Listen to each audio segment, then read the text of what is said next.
शास्त्रियों और फरीसियों पर दंड की भविष्यवाणी। जो शास्त्री और फरीसी हैं, जो कपट का कार्य कर रहे हैं, लोगों का विश्वास का नाश कर रहे हैं, उन पर दंड की भविष्यवाणी है। उनको दंड जरूर मिलेगा।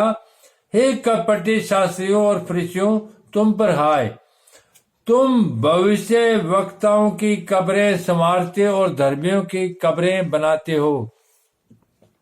तुम जो अच्छे भविष्य वक्ता है, उनकी तुम कब्रें बनाने की कोशिश करते हो, उनको संवारते हो और धर्मियों की कब्रें बनाते हो। जो धर्मी हैं उनको तुम मृत्यु का रास्ता खोल देते हो और कहते हो, यदि हम अपने बाप दादा के दिनों में होते तो भविष्य वक्ताओं की हत्या में उनके साझी न होते।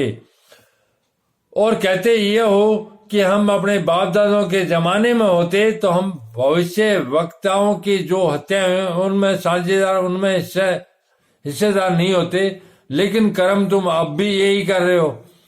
इससे तो तुम अपने पर आप ही गवाही देते हो। इससे तो तुम अपने आप पर खुद ही गवाही दे रहे हो।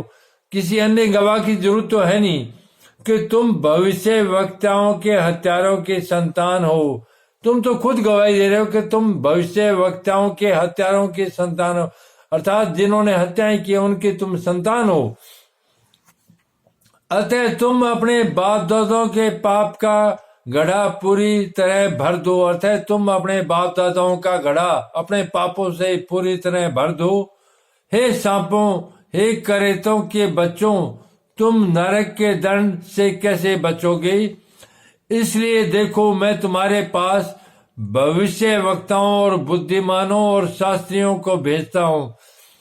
परमेश्वर का वचन है कि मैं इसीलिए तुम्हारे पास भविष्य वक्ताओं और बुद्धिमानों और शास्त्रियों को भेजता हूं, और तुम उनमें से कुछ को मार डालोगे और क्रूस पर चढ़ाओगे, और कुछ को अपने आराधनालयों में कोड़े मारोगे, और एक नगर से दूसरे नगर में खदेड़ते फिरोगे, जिससे धर्मी हाबिल से लेकर बिरिक्याह के पुत्र जकरयाह तक, जिसे तुमने मंदिर और वेदी के बीच में मार डाला था, जितने धर्मियों का लहू पृथ्वी पर बहाया गया है, वह सब तुम्हारे सिर पर पड़ेगा। मैं तुमसे सच कहता हूं, यह सब बातें इस समय के लोगों पर आ पड़ेगी।